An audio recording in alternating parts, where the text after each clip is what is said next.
केरावाजे फरेला घवद से। छठ पर्व लोगों की आस्था का महापर्व।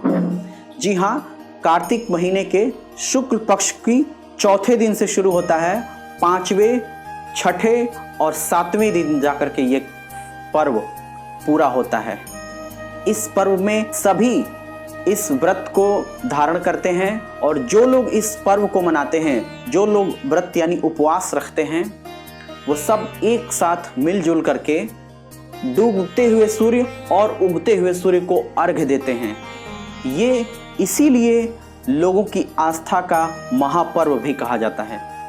नमस्ते, मैं हूं सतीश पांडे और इस वीडियो में हम समझेंगे कि छठ लोगों की आस्था का पर्व है और इसके साथ साथ देश और दुनिया के अनेक जगहों पे क्यों मनाया जाता है, क्या इसका इतिहास है और हम इसको आने वाली पीढ़ी को किस तरह से समझाना चाहते हैं। और इस वीडियो के आखिर में हम छठ का एक बहुत ही फेमस गीत भी आपको सुनाने वाले हैं।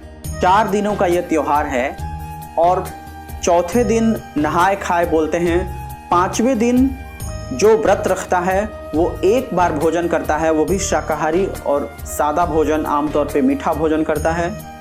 5वें और छठे दिन उपवास रखा जाता है और इसके बाद से जो 7वां दिन होता है सुबह सुबह, उस दिन उगते हुए सूर्य को अर्घ्य दिया जाता है।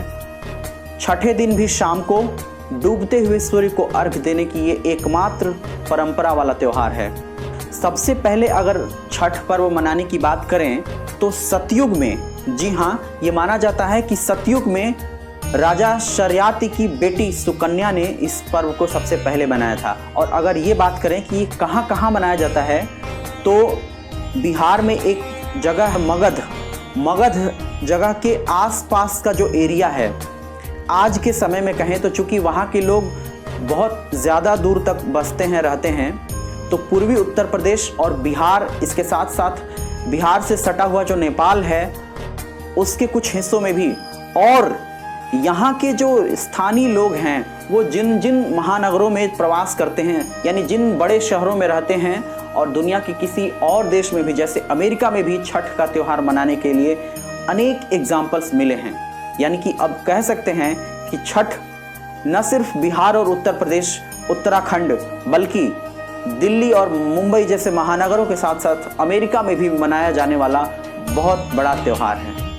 आप सुने होंगे छठी का दूध याद दिला देना।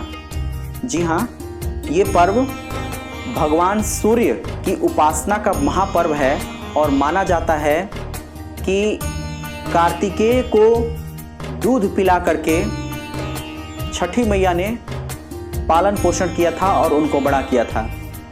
बिहार सरकार के 1970 में प्रकाशित एक गजट के मुताबिक अगर बात करें तो ये मगध का त्यौहार है। सूर्य जो है वो कुष्ठ रोग को ठीक करने वाले देवता के तौर पे भी माने जाते हैं। और आयुर्वेद में, जैसा कि मैंने अभी बताया है, कि सन बाथ का भी जिक्र किया गया है। सूर्य कुष्ठ रोग को ठीक करने में आरोग्य के देवता के तौर पे माने जाते हैं, यानी स्वस्थ रहने के लिए सूर्य की उपासना, पूजा यानी पूजा भी की जाती है। आयुर्वेद में भी सन बाथ का जिक्र किया गया है।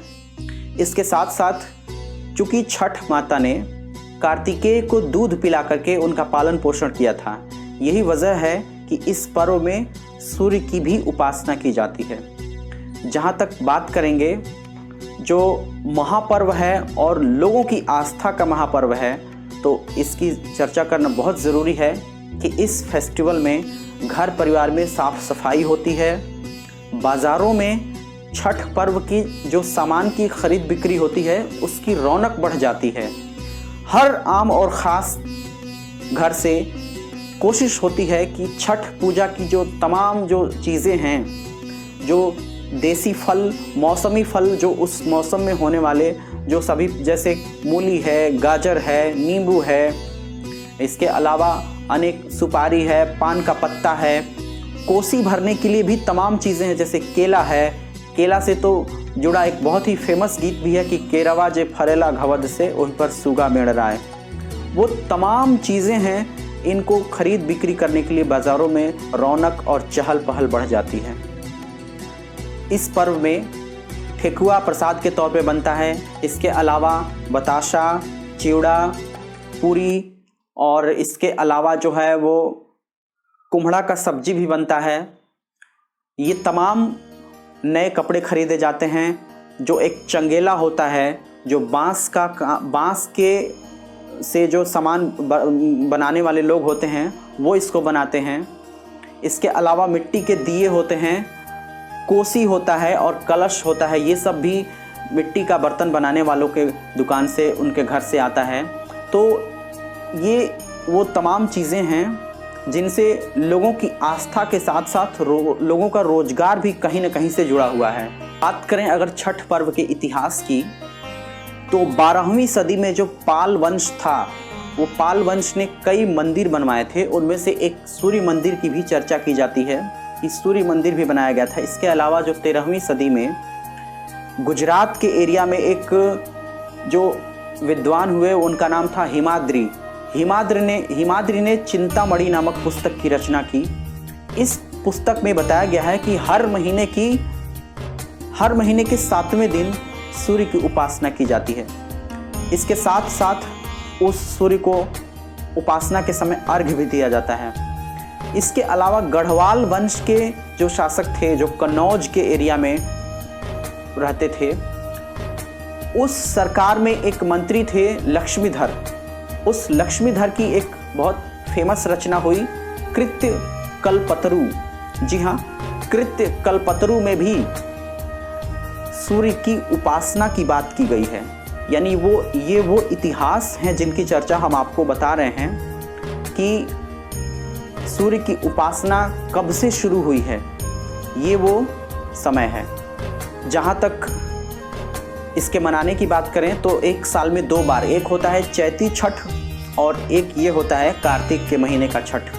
चूँकि चैती छठ की बात करें तो चैत माह में उसी के आसपास जो सूर्य होते हैं वो मेष राशि में प्रवेश करते हैं और उस समय चैती छठ मनाया जाता है। और जहाँ तक कार्तिक के इस छठ की बात करें तो सूर्य तुला राशि में प्रवेश करते हैं और ये समय कार्तिकेय के जन्म से संबंधित माना जाता है।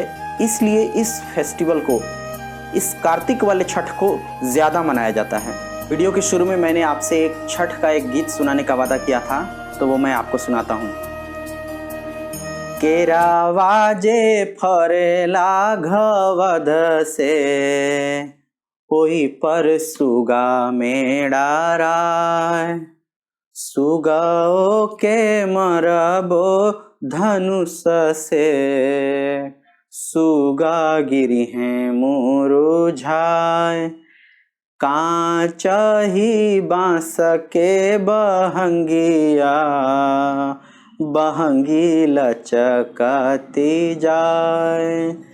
केरावाजे फरेला घवद से, ओही पर सुगा मेड़ा राय, ओही पर सुगा मेड़ा राय। बोलो छठी मैया की जय।